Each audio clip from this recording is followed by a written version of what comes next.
Senhoras, senhores, jovens, queridos irmãos no ideal espírita, rogamos ao Senhor de nossas vidas que nos abençoe e que nos proporcione paz.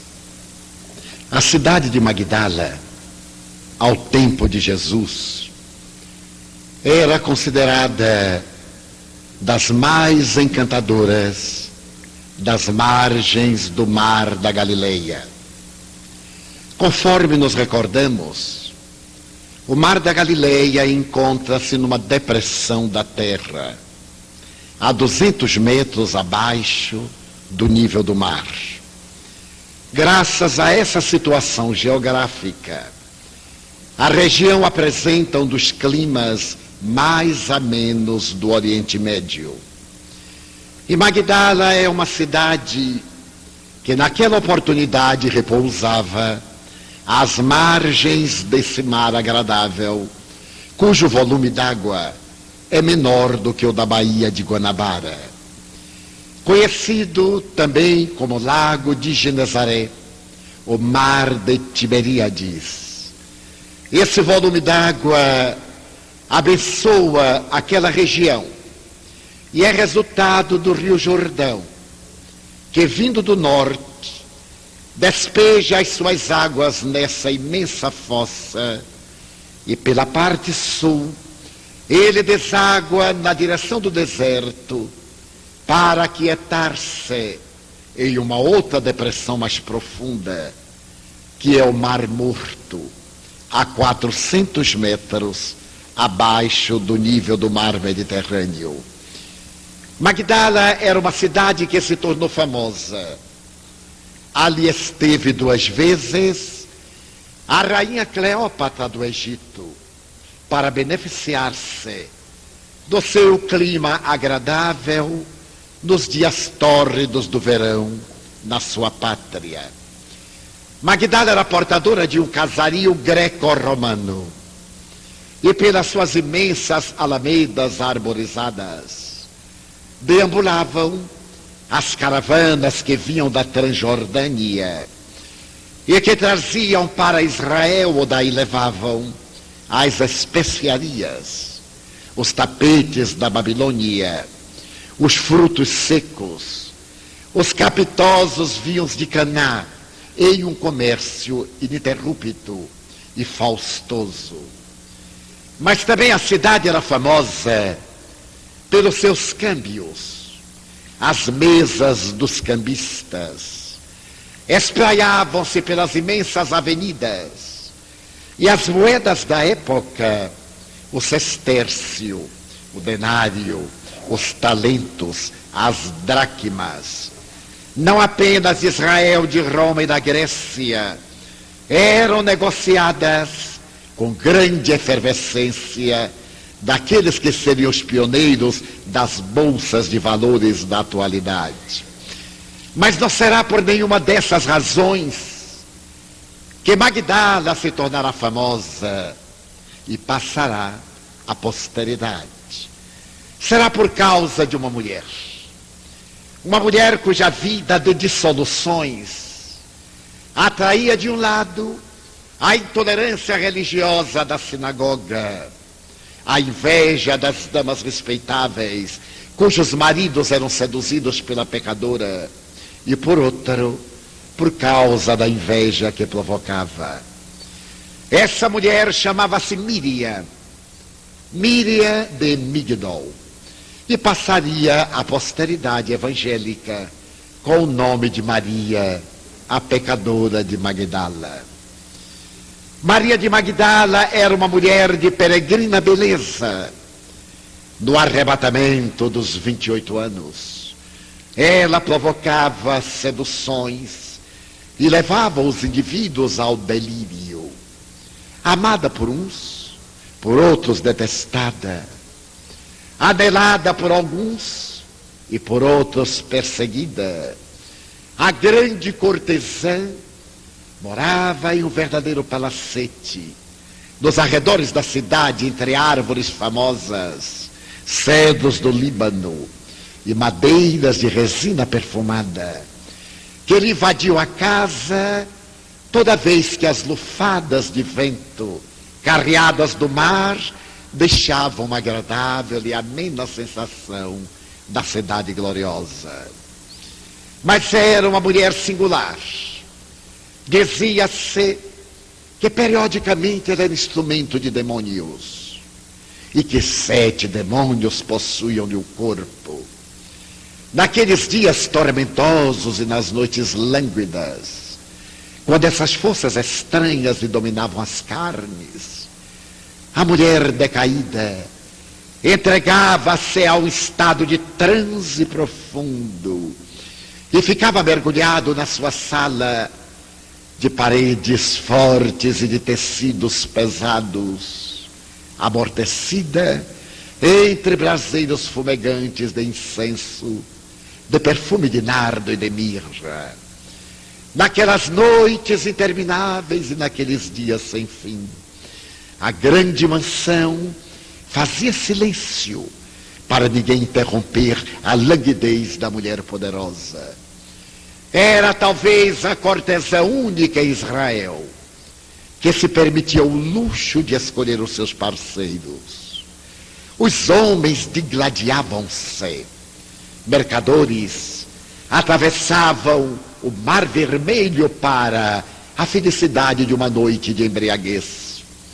Vendedores persas e sacerdotes de Jerusalém, na calada da noite, procuravam a sua mansão para os momentos de erotismo e de entrega à sensualidade. Mas ninguém sabia de onde viera aquela mulher. A sua era uma estranha vida, envolta nos véus do desconhecimento e do mistério.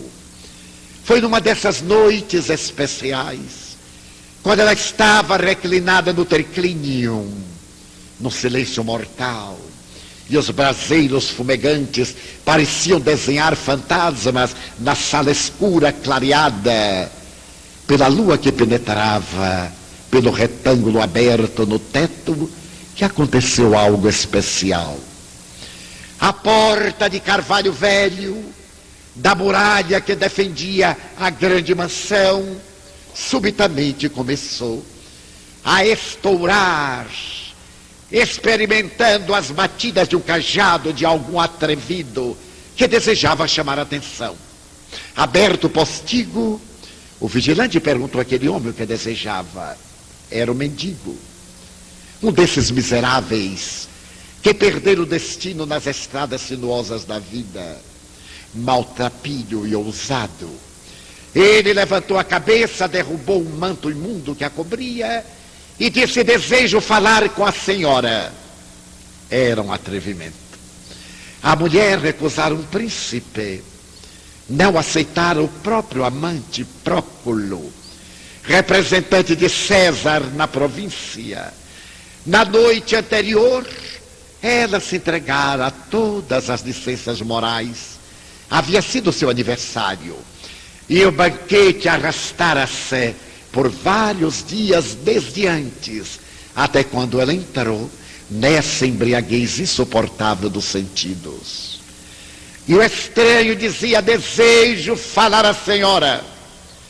Tenho uma mensagem e ela espera por mim, e de dizer-lhe que eu cheguei. O encarregado da vigilância falou-lhe que mantivesse silêncio, ou ele o expulsaria dali com os cães ferozes que mantinham guarda. Fechou o postigo e recuou ao pátio.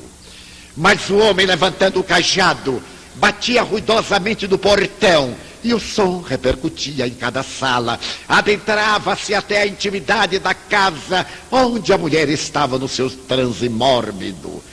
Tenho que falar à senhora, ou produzirei tanto ruído que esta casa pode desabar. O vigilante abriu a porta pesada. O estranho, que era muito ousado, adentrou-se no pátio interno. O responsável pelo repouso da cortesã lhe disse: a senhora não atende nem aos homens nobres, menos ao miserável. Tenho que falar à senhora. ou gritarei, ou me entregarei ao desespero até que ela me venha receber, porque ela necessita de mim. Como podia a cortesã de Magdala necessitar de alguém? Era um paradoxo. Aquele homem deveria ser um transvariado, mas ele gritava tanto e havia um estranho brilho no seu olhar, que o vigilante encarregado de manter o equilíbrio temeu. E uma escrava de pés descalços saiu pelo corredor imenso, abriu a cortina, e ante a claridade de uma lua pálida, ela teve um arrepio a ver a mulher de pele muito alva, coberta levemente por um tecido negro, emoldurada pela cabeleira abundante, em um estado de êxtase, parada, o peito ofegante, arfando, enquanto as labaredas que crepitavam davam a ideia de um lugar purgatorial. A mulher recuou apavorada, era sua escrava encarregada de vesti-la, e quando ela ia recuando, o homem apareceu, adentrou-se sem convite, e abrindo a cortina pesada de veludo, atirou-se aos pés da mulher decaída e começou a gritar: Senhora, Senhora, ele veio. A mulher continuava na sua languidez: Senhora. E movimentando-a, sacudindo-a, o estranho dizia: acordai, Senhora, Jesus está em Cafarnaum, a pouco menos de 5 quilômetros daqui. É a vossa oportunidade, Senhora. Acordai. A meretriz lentamente, arrancada do abismo em que se encontrava, descerrou as pálpebras e na névoa dos olhos percebeu aquele homem de joelhos que lhe gritava o nome, que lhe suplicava atenção, e perguntou com voz pastosa: quem é você? Senhora, não vos lembrais de mim? Recordai-vos que há menos de uma semana voltáveis para casa em vossa liteira, e eu me atirei aos vossos pés e supliquei ajuda. Tende piedade de mim, que sou leproso. E rasgando no peito a camisa suja, eu vos mostrei os meus lepromas e as minhas feridas. Eu ouvi falar de Jesus, o taumaturgo galileu, que lava a lepra, que transmite luz aos olhos apagados, que traz vida, e eu necessito chegar até ele. Ajudai-me, Senhora. E vós me atiraste uma moeda de ouro, e me disseste por detrás das vossas cortinas: ide, e se o encontrardes, voltai, e dizei-me que ele lava a lepra da alma também. Se desejais pagar meu benefício, vinde dizer-me que o encontrastes. Encontrei-o, Senhora. Vede, já não tenho mais as pústulas, nem a podridão, nem as deformidades que me desgraçavam. Eu venho dizer-vos que Jesus está ali, na praia do outro lado, na casa de um certo Simão Bar-Jonas, que é um pescador, em cujo lar ele estabeleceu a sua residência. E de vê-lo, ele não dorme nunca 2 noites seguidas no mesmo lugar. É hoje, Senhora, que o plenilúnio adorna a terra de claridade. Ide, vinde comigo, eu vos guiarei até lá. A mulher levantou-se, olhou o homem e disse: ide-vos. Que pode fazer ele por mim? A lepra de fora, muitos profetas de Israel também sararam, mas a minha é uma lepra interior tão profunda que ninguém é capaz de retirá-la. Senhora, Jesus é diferente. Ele come com os pecadores, ele dialoga com aqueles que são os réprobos. Eu vi falar com aqueles que são detestados e perseguidos. Vinde, Senhora, por favor. A mulher estava hesitante. Ele ergueu a Senhora. Vinde, Jesus vos espera. Algo me diz na alma que ele vos espera. E imediatamente bateu palmas.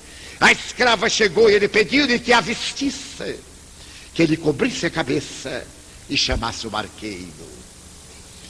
Alguns minutos após, no silêncio da noite perfumada de mirto e de violeta silvestre, um barco rasga as águas espelhadas do mar da Galileia na direção de Cafarnaum. Sobre o barco, um homem que rema, um leproso curado e uma mulher prostituída. A noite canta ao longe onomatopeias da natureza. E quando 2 horas após, o barco se crava nas areias do outro lado do mar, a sombra de venerandos tamarindeiros e mangueiras em flor, o homem salta e a mulher cambaleante e tímida como a criança olha a praia imensa, coberta de búzios, de seixos e de madeiras lavadas. E ele diz: ali, Senhora, é ali que ele está, na casa do pescador. A mulher hesita. Ela se conhece. E não pode haver nada pior ou melhor do que a consciência. Não é importante o que pensam de nós. É valioso o que de nós pensamos. Ela tem medo de enfrentar-se. Jesus deve ser o espelho onde ela vai se ver desnuda. Mas o homem lhe diz: ide, Senhora. A porta estava mais ou menos entreaberta. E segurando-a, ele quase a empurrou. E ela, agora tomada por um ímpeto, empurra a porta.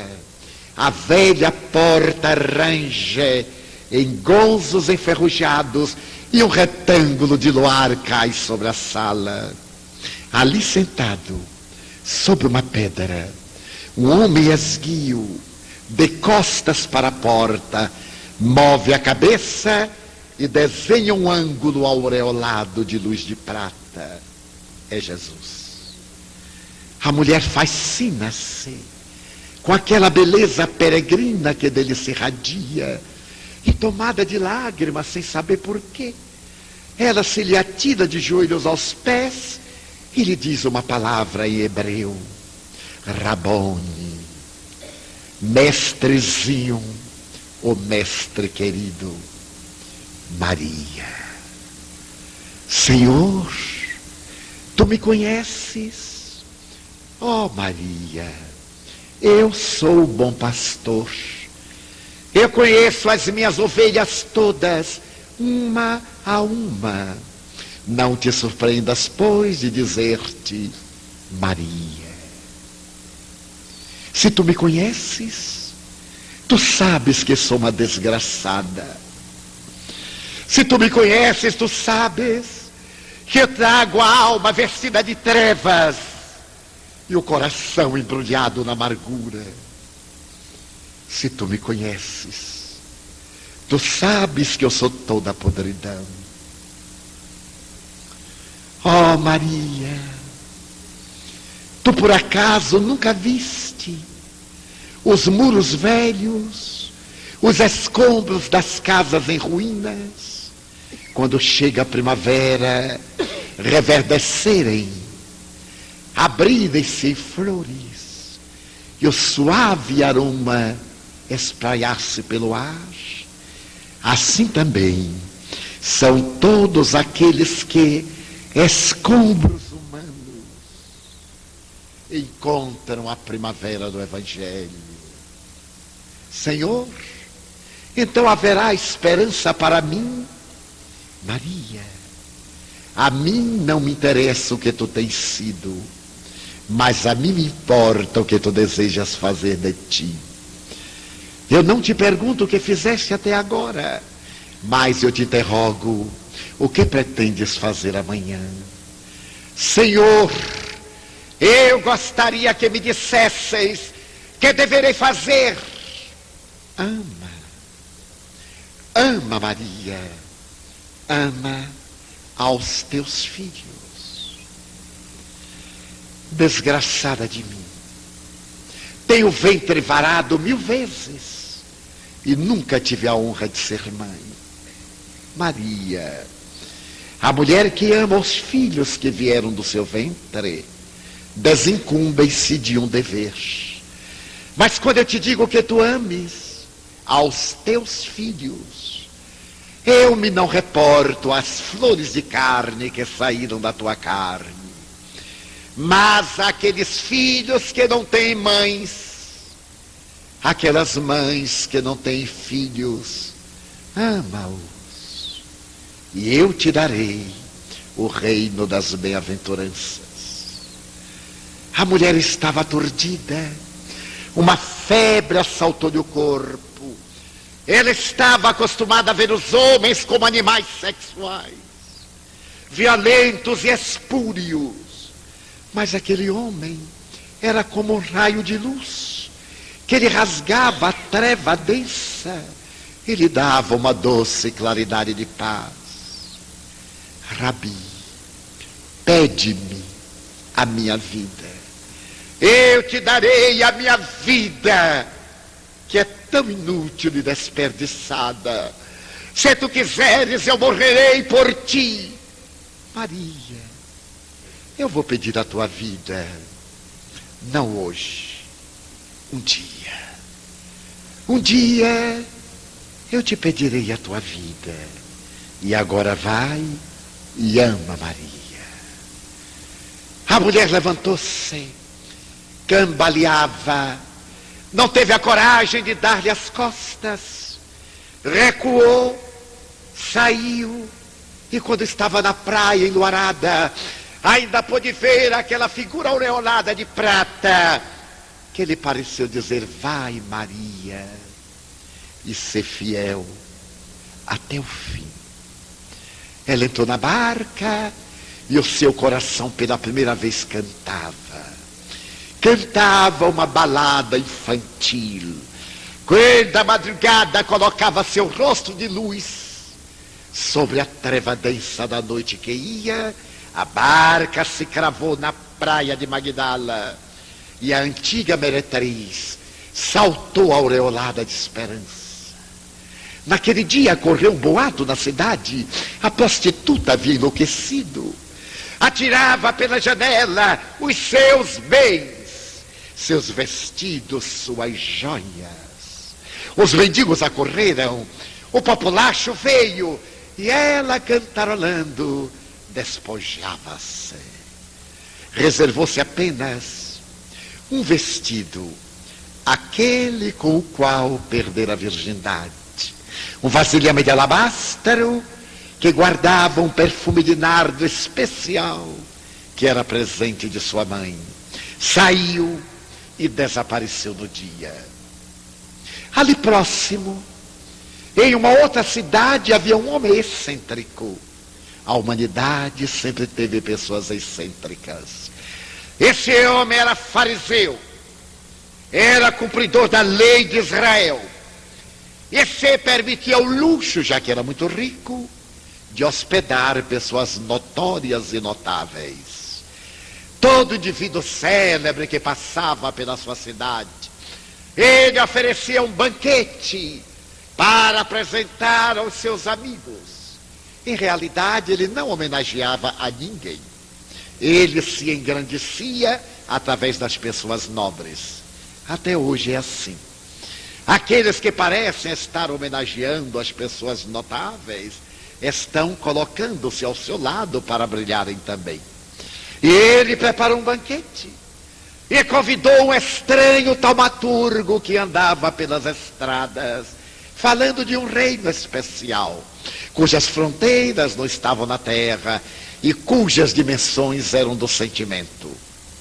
Ele havia convidado esse homem de Nazaré, ou de Judá, ou da Galileia, ninguém sabia exatamente, para almoçar na sua casa. Mas convidara também os seus melhores amigos para recebê-lo. E quando o sol dardejava sobre a terra, em uma alameda imensa, que dava acesso à casa palaciana, à porta de entrada estava Simão, o excêntrico, acompanhado de servidores, de convidados e de escravos. Jesus havia recebido o convite para almoçar na casa de Simão. E para surpresa dos seus amigos, ele aceitou, o que não era comum. Acompanhado de Pedro, Tiago e João, ele veio caminhando estoico e lirial. E quando chegou à ala de acesso, no patamar imenso de entrada do hall, Simão curvou-se, as suas vestes alvas. Ele, como fariseu, era muito cuidadoso com a aparência. E apresentou num gesto bem estudado a entrada que conduzia ao refeitório. Ali estavam os triclínios, que eram divãs baixos romanos, para que as pessoas reclinadas pudessem comer. A festa era opípara, músicos adrede contratados, com pífaros, tambores, com todos os instrumentos regionais, tocavam, e mulheres seminuas bailavam a dança dos 7 véus. Jesus naturalmente adentrou-se, Simão apontou-lhe um divã e ele reclinou-se. Os escravos abaixavam-se, apresentavam-lhe peixe defumado, tâmaras secas, ameixas especiais e passas, especiarias do Egito e da Babilônia. Frugal, ele apenas tocava numa que outra. A festa estava no auge, e Simão estava estuante de vaidade. De vez em quando olhava o Galileu e reconhecia que ele era diferente. Havia algo. Ninguém saberia definir exatamente o que daquele homem se irradiava. Quem o visse não ficaria neutro. Odiava-o ou amava-o. Assim são os grandes líderes. Odiados ou amados. Nunca ninguém fica frio diante deles, indiferente. E Jesus continuava. Inesperadamente ouviu-se um vozerio que se adentrava pela casa, um bulício. Simão levantou-se, os escravos corriam aturdidos e apareceu a meretriz. À porta do banquete, Simão ficou estarrecido, porque ela era muito conhecida. E ficou envergonhado. Como é que aquela mulher, cujas pegadas no chão deixavam marcas de desgraça, atreveu-se a entrar na sua casa nobre? A mulher atrevida olhou em volta, com aquele desacato de quem não tem nada a perder. Correu os olhos e adentrou-se violenta na direção de Jesus. Simão quis expulsá-la, chamou o mordomo, e quando ele olhou para a mulher, ela também o olhou. Simão era um hipócrita. Ele falava de virtude, mas era cliente dela. Ele pregava a pureza, mas no silêncio da noite, coberto de um manto escuro, ele frequentava o bordel. E ela, que não tinha nada a perder, olhou para ele, para desafiá-lo e desmoralizá-lo de público. Simão sentou-se envergonhado e irado. E a mulher agora, tomada de emoção, pegou aqueles pés cansados da estrada, não lavados, e começou a chorar. Abriu o vasilhame de alabastro, retirou o perfume, começou a passar dos pés, a enxugá-lo com os cabelos da cor de ouro fulvo. E o frenesi. E Simão olhou para Jesus, houve um estacato, um silêncio cruel. E ele começou a pensar, deve ser um hipócrita. Ele é um mistificador. Se ele fosse profeta, ele saberia que aquela mulher que está aos seus pés é uma meretriz. E a expulsaria daqui. Claro que Simão não ia dizer isso, mas ele pensava.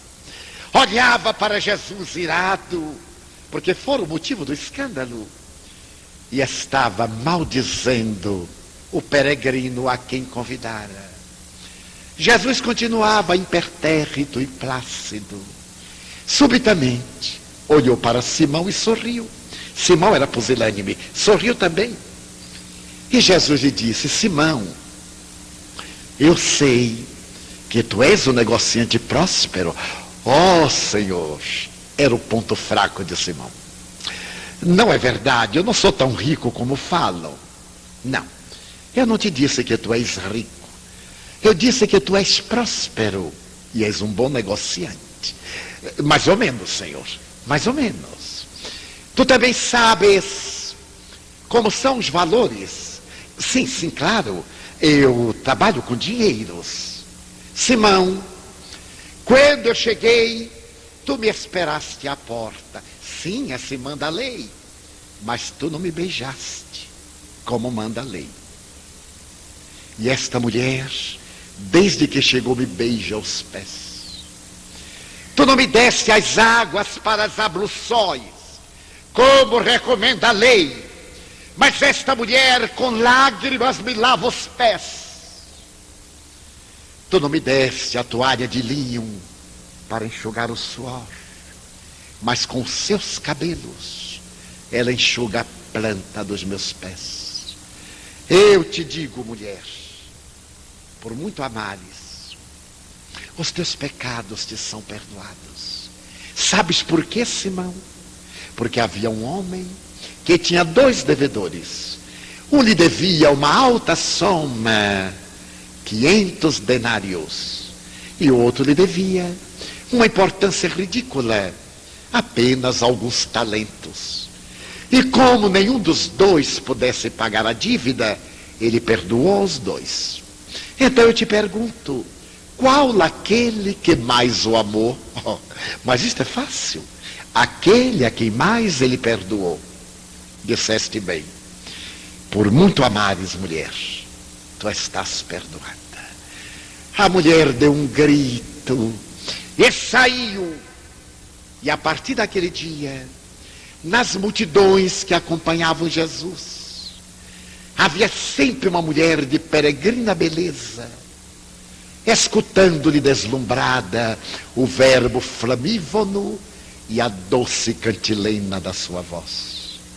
Ela dialogava com os leprosos, ela atendia as crianças que se perdiam nas multidões, limpava feridas, mendigava para repartir o pão, e se tornou célebre no meio daqueles desventurados que acompanhavam Jesus. Quando ele se adentrou em Jerusalém na Páscoa, em um domingo que ficaria célebre pelos ramos de oliveiras e de palmas que as pessoas agitavam no meio da multidão, Maria, a arrependida de Magdala, estava presente. Ela viu quando, montado no jumento, ele se adentrou pela porta principal da cidade famosa. E as pessoas atiravam tapetes, atiravam o manto, o chador, para ele poder passar. Mas não era ele quem pisava, era o animal que recebia as homenagens, porque ele cavalgava acima. Ela também estava naquela noite tormentosa, quando ele foi mandado a Anás, e mandado a Caifás, e mandado a Pilatos. Aquela via dolorosa, aquela noite de ansiedade, ela acompanhou de um para o outro lado, sem saber o que estava acontecendo.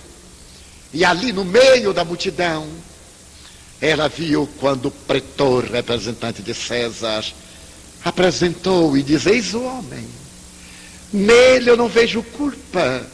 Mas a multidão hoje é quase a mesma de ontem, tem sede de sangue. E desarvorada dizia: crucificai-o. Ele desafiou Moisés e a lei. Ele desrespeitou o imperador. Claro que os judeus odiavam o imperador. O imperador Tivério tivera a audácia de mandar colocar a sua efígie diante do templo para ser homenageado. E isso era o máximo da blasfêmia. Mas naquele momento convinha despertar no romano zelo pelo império. Ele deve ser crucificado. Pilatos, angustiado, não sabia o que fazer. Aquele rosto irradiava tanta paz que o governante ignóbil sentiu-se desmoralizado. E a esposa lhe disse: eu sonhei esta noite que tu irás condenar o inocente.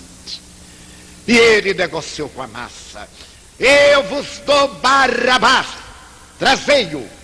Era um assaltante de estradas. Preferimos Jesus. Crucificai o filho do carpinteiro que se diz o Messias. Libertai Barrabás. Mas até hoje é assim. Aí estão a promiscuidade, a venalidade, o escândalo, o suborno, o crime, a corrupção. E nós temos vergonha de proceder bem. Quando a pessoa tem boa conduta, esconde. Quando se exibe nas manchetes e no high society, poder-se-ia dizer que é um grande triunfador porque é ladrão, porque é desonesto, porque é corrupto. E quando atinge o estrelato, o rio de lama que levou ao pódio da glória, com exceções, é uma vergonha, mas nós aplaudimos, porque é a nossa imagem que nós estamos projetando. E foi assim que ele foi açoitado 70 vezes. 2 se encarregaram de quebrar-lhe as energias.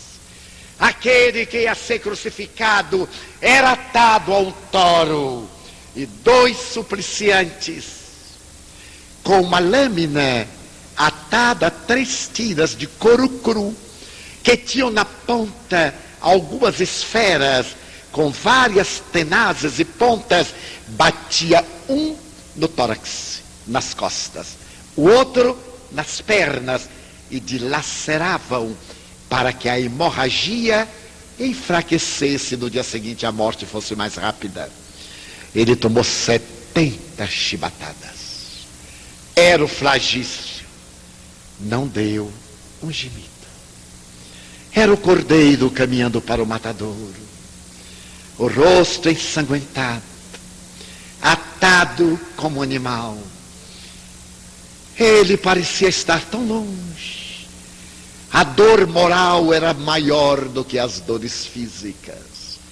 Foi jogado no cárcere. E no dia seguinte, 2 touros de madeira, pesando aproximadamente 70 quilos, foram unidos, colocados sobre o ombro, toscos, cheios de farpas, e empurrado para que ele levasse além das portas da cidade, em um outeiro de 15 metros de altura aproximadamente, chamado Gólgota, que em hebraico significa caveira. Maria, arrependida de Magdala, estava ali, o coração dilacerado, a alma em suspenso. Ela acompanhava outra Maria, a mulher de Nazaré, a mãe daquele homem. Ao lado delas estava também a esposa de Cusa, o tetrarca da Galileia, de nome Joana, e outra Maria, chamada de Jerusalém. Quando ele caiu pela segunda vez, ali naquela rua tortuosa que ainda existe, estreita e declive, na direção da porta da cidade, embora hoje o antigo monte esteja na periferia da velha Jerusalém. Quando ele tombou por segunda vez, uma mulher trespassada de dor estranha tomou de um tecido de linho alvíssimo e enxugou do suor. E quando retirou, estava desenhada a face sanguinolenta. Ela seria chamada Verônica. Dobrou o linho e acompanhou a triste comitiva. Um silêncio de pedra. Um céu dominado por tormentas. O relâmpago zigue-zagueava longe. O trovão aplaudia. E as nuvens densas desenhavam a tormenta macabra. Chegaram ao aclive do monte. Estenderam-lhe os braços grosseiramente. Colocaram um pé sobre o outro e cravaram instrumentos enferrujados, cravos pontiagudos, com 25 centímetros de comprimento, golpeando no pulso, entre o cúbito e o rádio, e nos 2 pés, as marteladas que ele estremecia. Sobre a cabeça lhe haviam colocado uma coroa de espinhos de rosas silvestres, tiradas da esterqueira, e ao cravarem-nas, ele contraiu tétano. E de quando em quando, ele tinha um tipo de convulsão. Com 2 forquilhas pesadas, ergueram a cruz. Ele pesava entre 60 e 65 quilos. Era magro, frugal. E quando o corpo derreou, as farpas entraram-lhe pelas costas até os pulmões, e nos ombros, e nos braços. E ele teve uma expressão de angústia. A tormenta começou a ameaçar. E ele ali estava, e Maria de Magdala, abraçando aquela mãe crucificada na dor invisível, chorava copiosamente. Foi quando a mulher-mãe, não suportando mais, gritou: meu filho, que te fizeram os homens? Ele moveu a cabeça, olhou aquele grupo de adversários gratuitos, aquele magote de amigos, 5 mulheres, e João foi o único homem, um rapaz de 16 para 17 anos. Eram tão poucos no meio das feras, que o lulavam, enquanto os seus pés jogavam sortes com as suas roupas, como estava na profecia. Ele então disse ofegante: mulher, não a chamou de mãe, eis aí o teu filho. E olhou para João: filho, eis aí tua mãe. Ele rompia os vínculos carnais.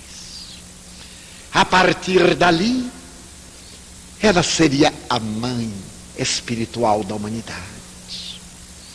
A partir daquele momento, o jovem seria o símbolo da fraternidade universal. Era necessário saber que somos todos irmãos, filhos do genitor divino. Então ele deu um grito: Eli, Eli, lama sabachthani, no dialeto hebraico: Senhor, Senhor, tudo está consumado. A cabeça pendeu, o corpo cedeu e a tempestade tomou. Ninguém pode imaginar o que foram aquelas horas pós-tragédia. As grandes dores não podem ser descritas, têm que ser vividas, porque cada um vive de forma especial na sua emoção. Voltaram amedrontados para a casa da última ceia. Outros foram para a casa da mulher Maria de Jerusalém e ficaram apavorados. Os boatos diziam que todos iam ser crucificados. E aqueles homens quase analfabetos, uns eram pescadores, outros eram agricultores. Um deles, que era o mais erudito, chamado Judas, da cidade de Quérios, que era o mais intelectual, foi o que o traiu. 11 eram galileus, um era judeu, o traidor. E eles não sabiam o que ia acontecer, tinham medo de sair na rua. Por fim, na terceira madrugada, aquela mulher que ainda preservava um pouco de nardo, Pedro e João e outras mulheres resolveram embalsamá-lo. Iriam desafiar a lei. Sabiam que o sepulcro estava com soldados colocados por Herodes para impedir que ele roubasse o cadáver. Ele se atreveu a dizer que voltava 3 dias depois. E era necessário desmentir, até mesmo roubar o cadáver e ocultá-lo, para desmentirem-no.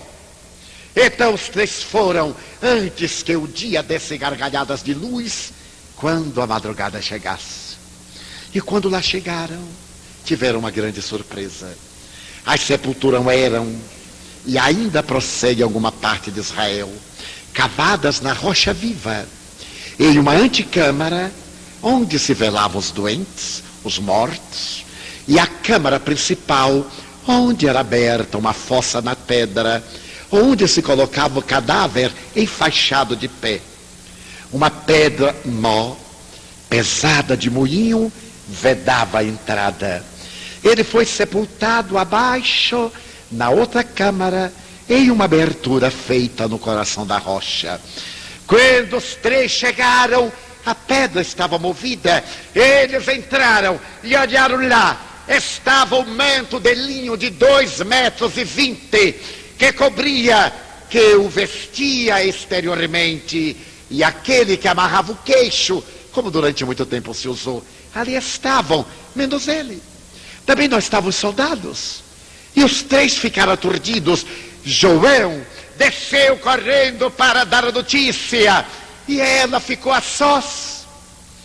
Ali, naquele outeiro, havia rosas silvestres vermelhas.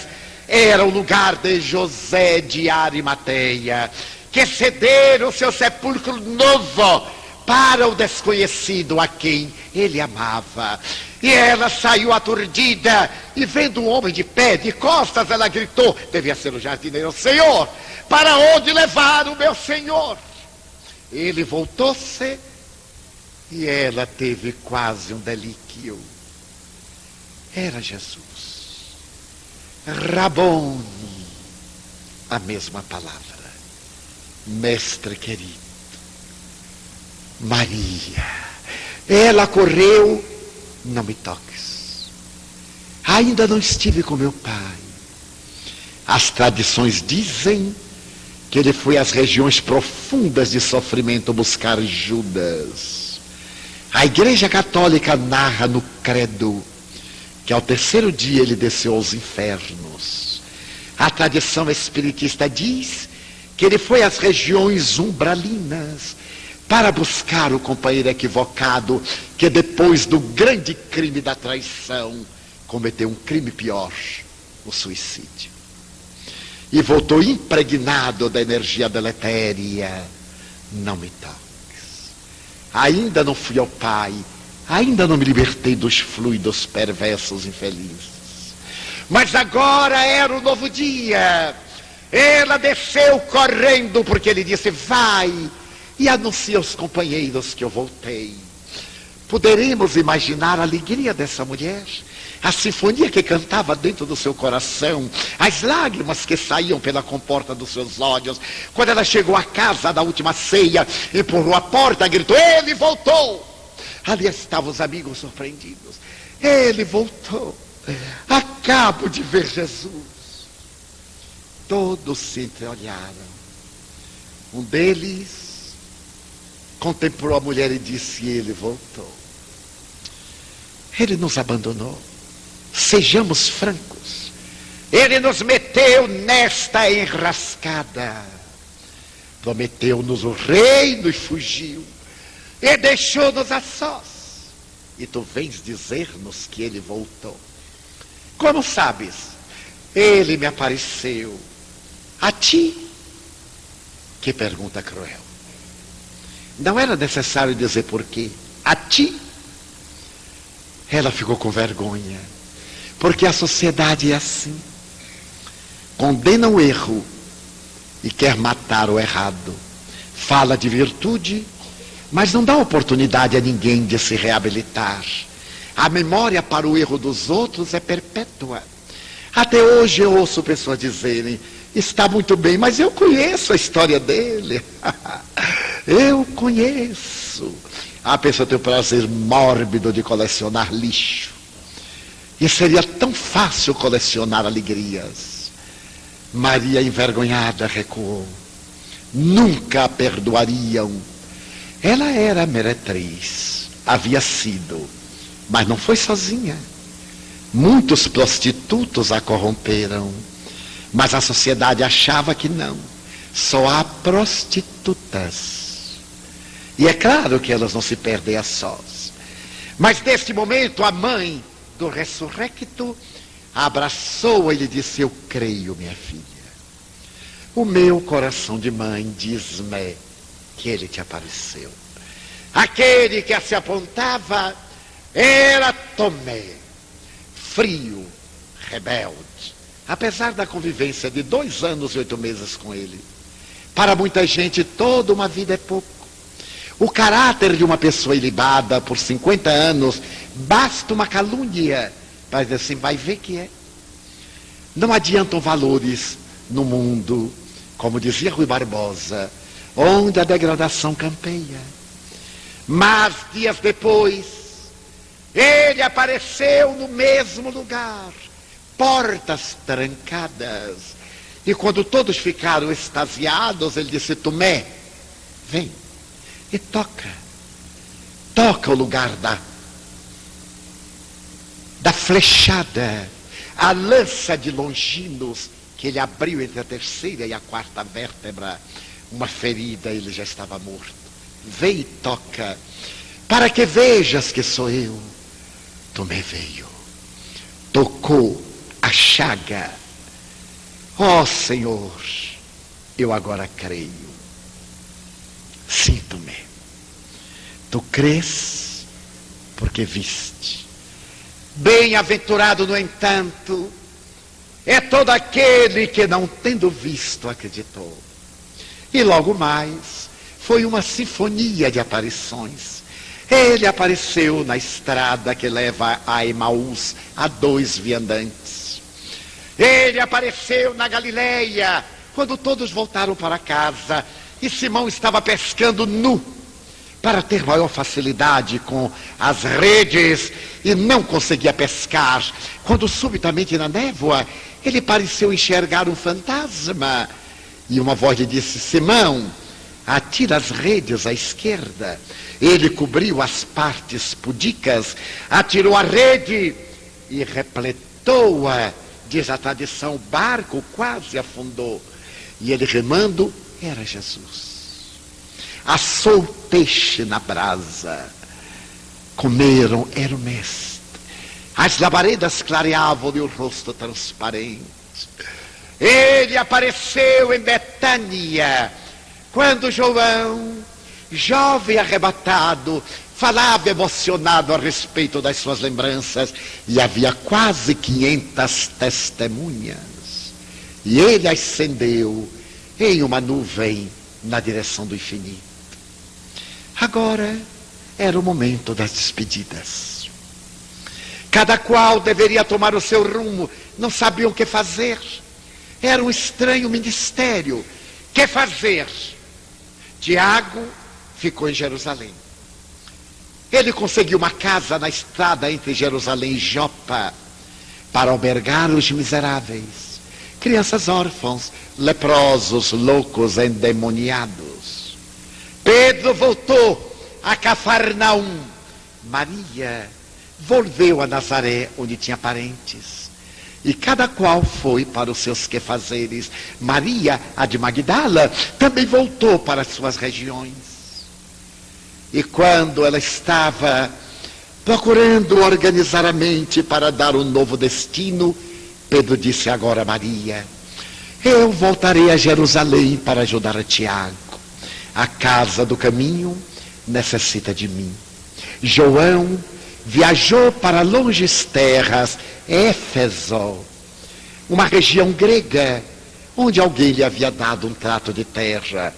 E quando todos saíram e Pedro lhe disse: agora me vou eu, ela sozinha suplicou: Simão, leva-me contigo.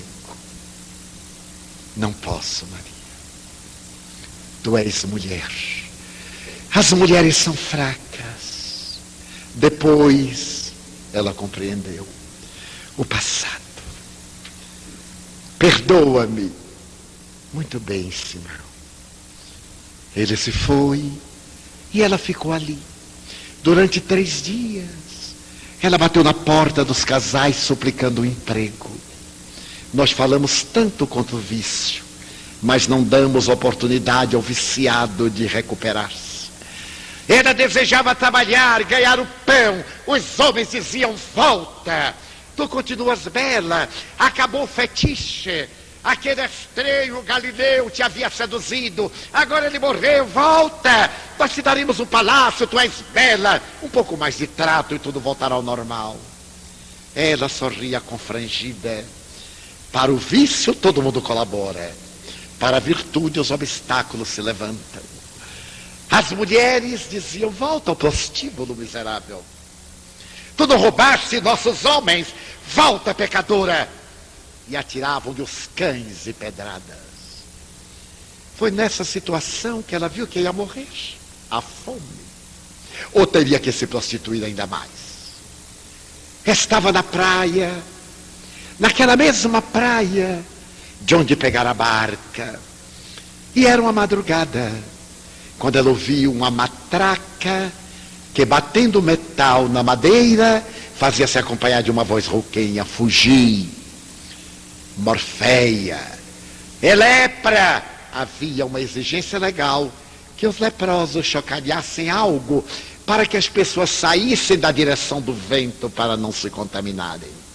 Maria quis correr, o instinto de conservação da vida, mas lembrou-se que ela possuía lepra na alma. Então ela ficou. Era um grupo, alguns a cavalo, outros amputados, crianças, pessoas cegas, arrimadas a bordões. Quando eles foram chegando, ela perguntou: aonde ides?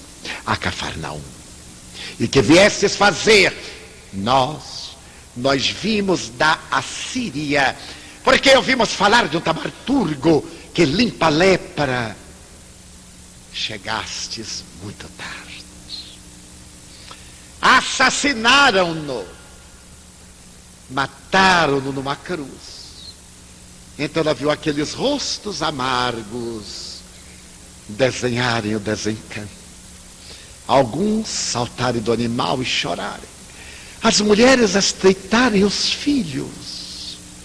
E ela disse: não choreis, ele se foi, mas nos prometeu a vida.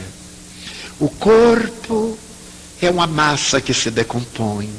A alma é um cisne de luz que pode voar. Então ela se lembrou do sermão da montanha.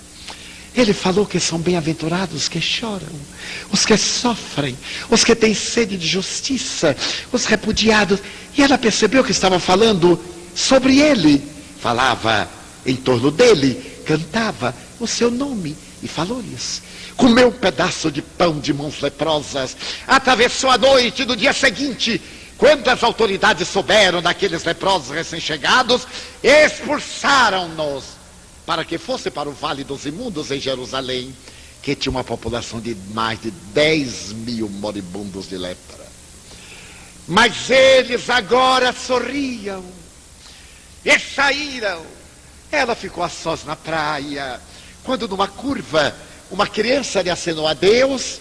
Ela teve uma reflexão. Não tinha ninguém. Essa foi a sua primeira família. Ela gritou: esperai por mim.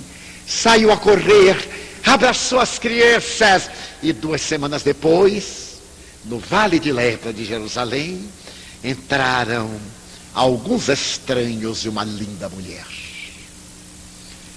Toda tarde, quando o sol cobria o Hermon em neves eternas e dava-lhe um esplendor estranho, em uma pequena plataforma uma linda mulher falava: vós, os leprosos, e referia-se a Jesus. 10 anos depois, ela se banhava em uma cascata, quando, olhando o colo, ela percebeu ligeira despigmentação, aquele tom róseo de uma pétala de rosa. Ela passou a mão, tomou de um graveto, fincou, não sentiu nada. Ela sorriu: pagarei na carne os erros que na carne cometi. Naquela tarde, mais exuberante do que antes, ela abriu os braços e começou o discurso diferente. Meus irmãos, nós, os leprosos, Maria de Magdala, exteriorizava de dentro a lepra que saía agora em flores murchas e apodrecidas de carne em decomposição. 30 anos depois, daquela mulher que fora a rainha das cortesãs, não restava mais nada. A catarata devorou-lhe os olhos, os dentes caíram, as abas das narinas foram carcomidas, as orelhas alongaram-se, a artrites reumatoide deformou-lhe os dedos, a lepra exigiu amputação de alguns. Recurvada, ela se lembrou da mãe de Jesus. Sabia que ia morrer, mas não desejava morrer sem ver aquela que é a mãe da humanidade. Então ela disse aos seus: eu tenho que ir. A senhora mora em Éfeso. Eu desejo vê-la pela última vez com os apagados olhos da carne. Orai por mim. Pediram-lhe para que não fosse. As imensas estradas, a canícula. Mas ela disse: é o meu último desejo. Despediu-se. E arrimada a um bordão, começou a longa jornada. Viajava à noite, repousava sob as árvores durante a canícula do dia. Crianças atiravam-lhe pedaços de pães ázimos e outros alimentos à distância, e algumas pedradas também. E ela foi. Éfeso estava ali, às portas da cidade. As febres dominaram-na e ela caiu em delírio. Alguém passando viu aquele corpo trajado pronunciando João. Maria de Nazaré correu e foi até o aclive onde morava João, em uma casa que passou a ser chamada a Casa da Santíssima, porque a veneranda mulher que ali morava havia um dia atendido a um leproso, e ele disse: Senhora, vós sois a mãe do nosso Senhor e sois a mãe santíssima dos desgraçados. Maria Santíssima desceu, recolheu aquela mulher alquebrada, levou-a, colocou-a num catre e durante 2 dias e 3 noites velou. Ela não recuperou mais a lucidez. Na madrugada seguinte, ela sentiu uma queda súbita e flutuou no ar. Estava leve. Ela reviu-se conforme era na sua juventude antes da ilusão. Estava fremente de júbilo. Percebeu o corpo apodrecido, encarquilhado, a mãe de Jesus recurvada, chorando, e João cobrindo-a. Naquele momento, ela teve a impressão de que uma vaga, um zéfiro, um vento brando carregou-a nos braços do ar e depositou-a nas praias de Cafarnaum. Naquela mesma praia onde ela tivera a ocasião de conhecer o Mestre na noite inesquecível. Maria sentiu-se leve e, olhando o mar espelho na madrugada e que estava agora irisada de luz, ela viu que uma claridade específica flotava sobre as ondas, acercava-se. Ela apurou os olhos, desenhou a figura humana, esguia, as vestes até os pés. Era Jesus. Ela correu, adentrou-se, e quando se encontrou, ele segurou-lhe as mãos com as chagas nos pulsos. Ele disse: Maria, tu foste fiel até o fim. Tu disseste que me davas a tua vida e eu a aceito. Agora repousa, para que te possa coroar no reino de meu Pai. Ela ascendeu nos braços do amado, e uma canção angelical, em vozes, continuou trauteando a música sublime. E naquela noite, quando o astrólogo persa olhou os céus, ele percebeu uma claridade imensa e acreditou que era uma estrela novíssima. Não era. Era Maria de Magdala, a pecadora arrependida, entrando no paraíso. Quantas Marias de Magdala e homens de Magdala existem no mundo? Para mim, é o maior exemplo de conversão da humanidade. Paulo era puro e permaneceu. Maria era um pântano que se cobriu de lírios alvinitentes. Maria realizou uma revolução tão grandiosa que mereceu ser a portadora da ressurreição. Jesus não apareceu à sua mãe, a quem amava, nem a João, que era o discípulo preferido, nem a Pedro, a quem ele entregara o rebanho. Apareceu à pecadora, para nos dizer a nós, pecadores que somos, que a nossa felicidade depende da nossa transformação moral, que todos erramos, sem exceções. A única foi ele. Que errar é um fenômeno normal, biológico, filosófico e psicológico, mas reabilitar-se do erro é um dever ético. Todos podemos e caímos, mas levantar-nos da queda é o impositivo da evolução. Lembrei-me há pouco de Maria de Magdala e recordei-me destes dias tumultuosos, destes dias difíceis que nos impedem quase de seguir a Jesus. E recordei-me de que o Espiritismo é Jesus voltando para nos reabilitar. É a fé raciocinada e pura para provar a imortalidade, a fim de termos a certeza de que viveremos depois da disjunção cadavérica. Recordei-me de Maria de Magdala, porque vivemos a hora desafio e temos vergonha de ser bons cidadãos no momento de tanta corrupção e iniquidade. Rui Barbosa dizia, de tanto ver a iniquidade, o cidadão tem vergonha de proceder bem. Mas Jesus veio para que nós tivéssemos vida, e vida em abundância.